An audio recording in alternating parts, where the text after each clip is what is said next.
Yes, that's right. It's E3 Day 3. GameSpot's live coverage of E3 2009 is finally on the air. Good morning, good afternoon, good night, wherever you are. I'm Brian Eckberg, your host for this segment, and we got an awesome show for you guys today. A whole bunch of stuff that you need to check out. We'll be here all day, right up until the show closes. But today we're starting off with a game. Tony Hawk Ride, we've got the folks here from Activision, John Sway, and Ken is going to be playing the game for us. But John, a new Tony Hawk game. This one is legitimately different than any other that's come before it, right? Yeah, most definitely. You completely changed it up. You know, it's Tony Hawk Ride, a whole new approach to the game. Obviously, the biggest thing is we put a board controller on there and designed the entire game based on people using their entire bodies. Yeah, now let's get straight to Ken playing the game because he's showing it off, showing off the new controller. But I want to talk to you as people are looking at this. Tell me about the process of coming up with this skate peripheral. I mean, we've seen the Tony Hawk series has gone through so much refinement on all the different formats and all the different controls it's come up with. How did these discussions begin? Man, well, you know, just early on, Tony wanted to, he's always wanted to make a game where people are standing on a board. And so he went to Activision, said, hey, now's the time to do it. People are digging peripherals and stuff, and it's time to just kind of, mix things up a bit. So they came to Robomoto and, they basically just said, hey, we want you guys to do something new with the franchise, and we want it to be on the board. And that was it. And we just ran with it from there. So we created the board and the game at the same time, making sure that there's a clear one-to-one interaction.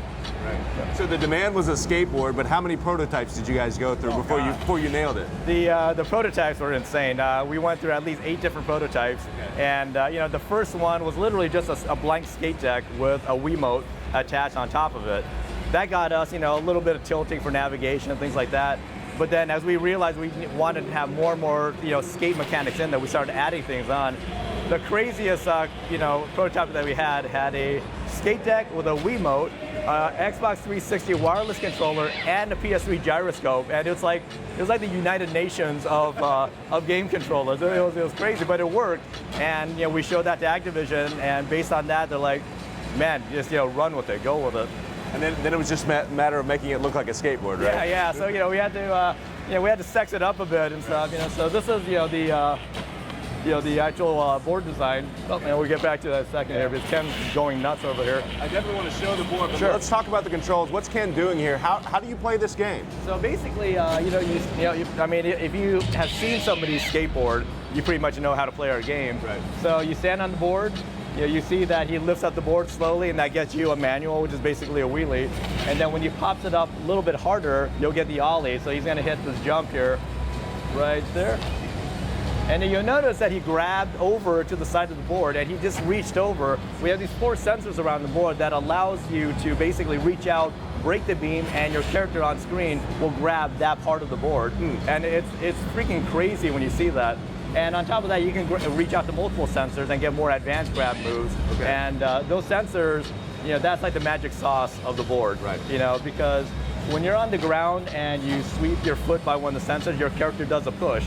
But if you're up in the air, the sensors know that you're up in the air now. So if you reach out to it, you'll do a grab instead. Right. And it's crazy balls technology. It's amazing. I was talking to Ken before we went on, and I was asking him how to do specific tricks. I mean, the kicking to go forward is natural. The moving the board to do manuals back and forward is natural. But things like kick flips in midair, you can do all that stuff, and it's as close to doing it in real life as you guys could probably possibly get it, right? Yeah, obviously we don't want people doing, let's say, a real kick flip. Right. But what we did was we worked with a lot of pro skaters and watched how they do their specific moves. So, a real kickflip is a guy popping up the board and then he kicks the board to make it spin. Right. So we were, working with the pros, we kind of distilled it down to some core, motions itself. So it's really just you pop up on the board and you tilt instead, and that mimics the spin of the board.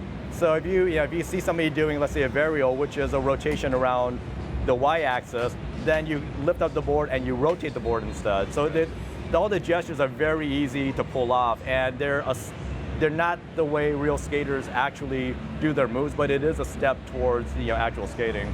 And you were saying that I remember when you first showed this off to the press, you were saying that you had Tony Hawk come in and try it out.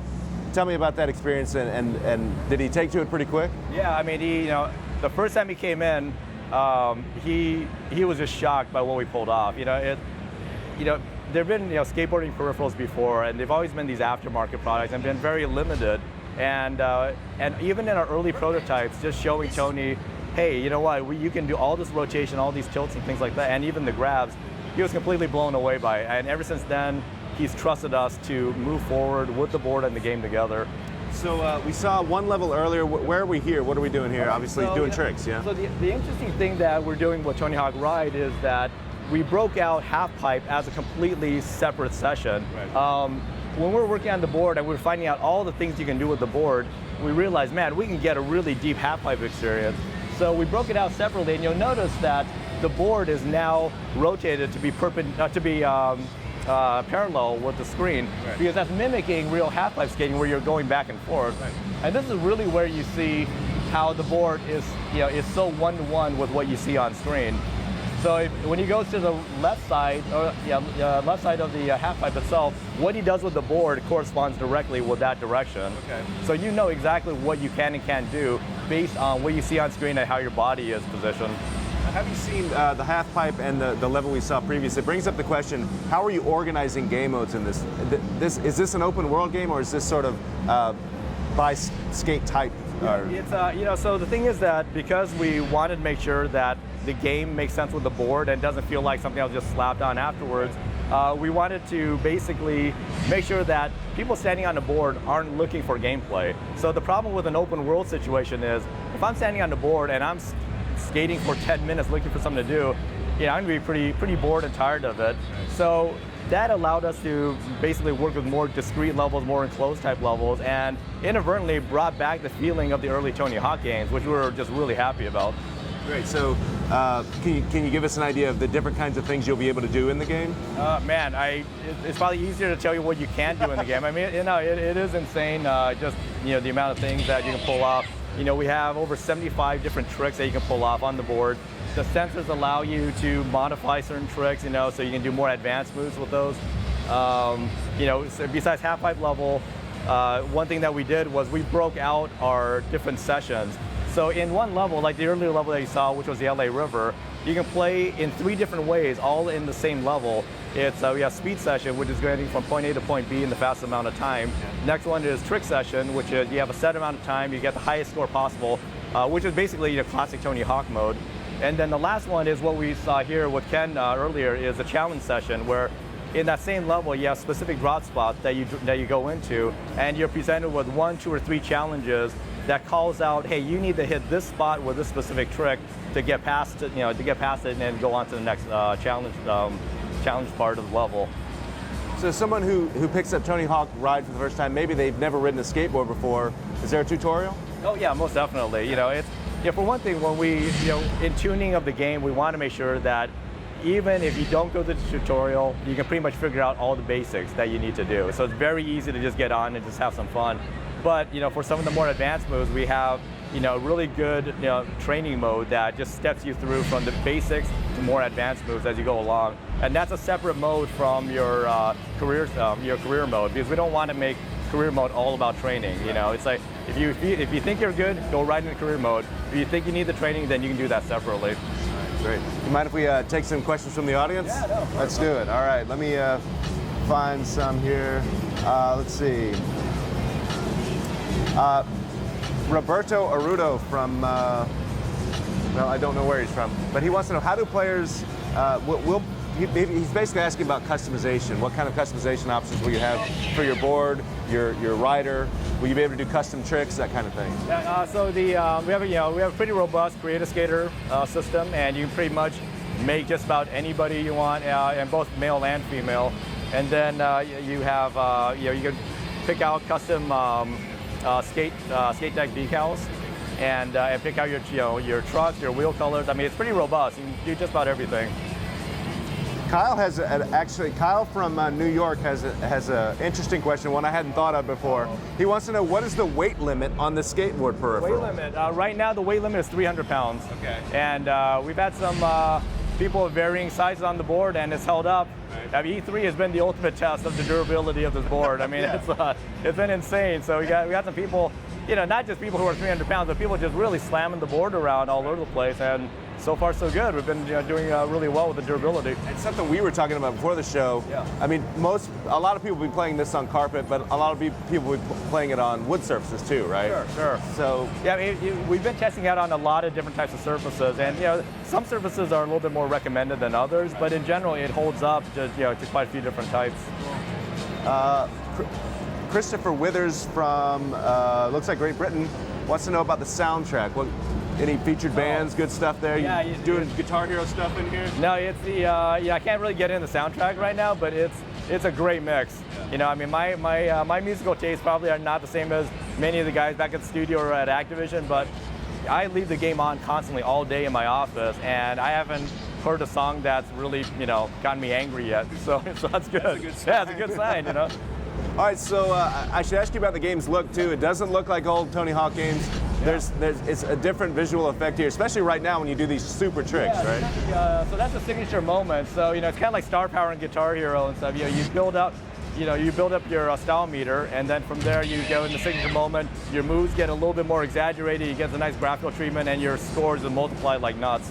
But the look of the game, we really wanted to make sure that our game stood out. We're going for a mass market with this product. We're not looking for only people who know skating, and that's been one of the big mantras of the game design. So instead of going for the the gritty urban gray, green, and brown look that every game seems to do, we wanted to punch up the colors, and a lot of our inspiration comes from the graphics on skate decks.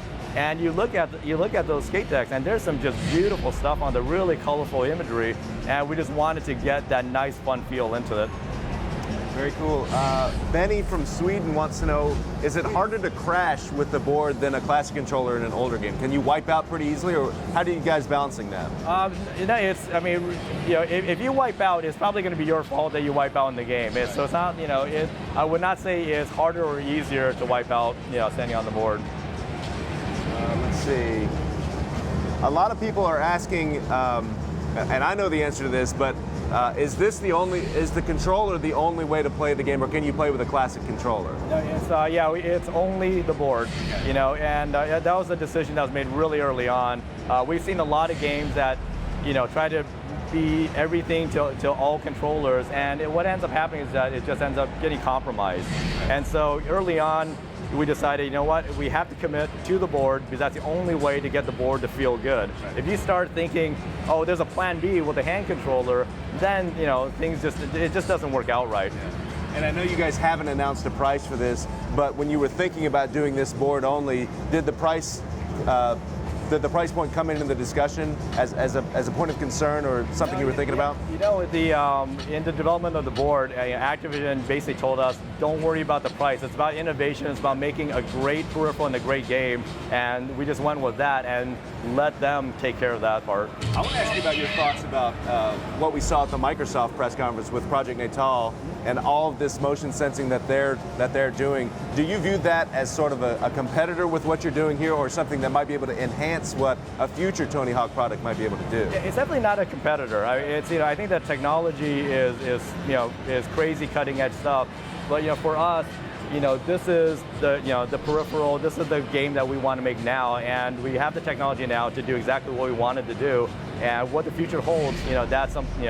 I'm not Nostradamus, so I'll figure that out later on. Leon Lem from I want to say Malaysia, but he's asking about online play, online components in the game. Yeah. So every mode in every game mode in Tony Hawk Ride has an online version of it. So we have multiplayer for local play, and that's really more hot seat gameplay, and that once again harkens back to classic Tony Hawk. Get on board, do your trick session, get your high score, next guy comes on, tries to beat you.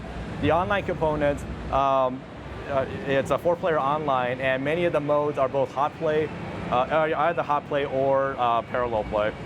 And by hot play, you mean? Hot seat gameplay. Hot seat, yeah, okay. Sorry. Okay. Let's see.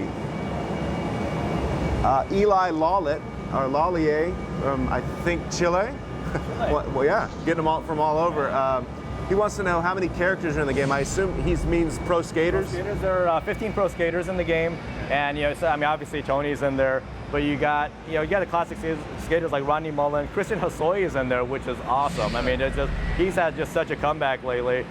We have female pro skaters, which I think is great. So we have Cara Beth and Lindsay in there. But the cool thing is that like Tony, he knows that, hey, you know what, we got to get other people into the game, not just some of the classic guys. So we got Mike Moe in there, and Mike Moe is he's like the next generation of skaters. And Tony himself called up Robomoto and said, hey, can we get Mike Moe in the game, because I think he's the next big guy. And so we contacted him, got him in, and we're just so happy with the roster. Have a lot of those guys had a chance to play it, and if so, what do they think? Yeah, oh God, it's crazy. If you see the E3 trailer for Tony Hawk Ride, you'll see a lot of the pro skaters are the ones that are in the video, and that's the first time that they played it. And their reactions that you see in the video are basically their reactions right when they got off the board itself, and they love it. I mean, it's insane. The funny thing is that it's kind of like Guitar Hero, like a real guitarist has a hard time getting on Guitar Hero at first, right, as opposed to just somebody who doesn't know anything about guitars. The pro skaters, they had a little bit more of a learning curve than your everyday Joe, right, which is pretty enlightening, actually. All right. Let's see. We're getting questions about injuries. We talked about falling off the board. Will you be able to break an arm or a leg or something like that? Yeah, if you really want to do it, I guess you can, but we've never had anybody fall off the board or do anything crazy with it. The board is made to be very low to the ground. It's lower to the ground than even the Wii Fit. So if you feel like you're losing your balance, you just take half a step and you're fine. Right. So in all of our tests, nobody's ever fallen off the board. Nobody's ever gotten injured. I'd be really shocked to see anybody really fall off. If you want to keep that streak alive, don't let me play that game. That's a challenge. I think we should try Josh, thank you for being here. Last question, of course, is when are we going to be playing Tony Hawk Ride? Tony Hawk Ride, fall 2009 is the release, and Activision, Tony Hawk, Robomoto, we're just stoked to get it out there and get people riding. All right. Josh, thanks for being here. Ken, thanks for standing up and playing the game for a while. We appreciate it. Well done. Right now, we're going to take a tour of the Sony booth tour. E3 2009 live coverage continues.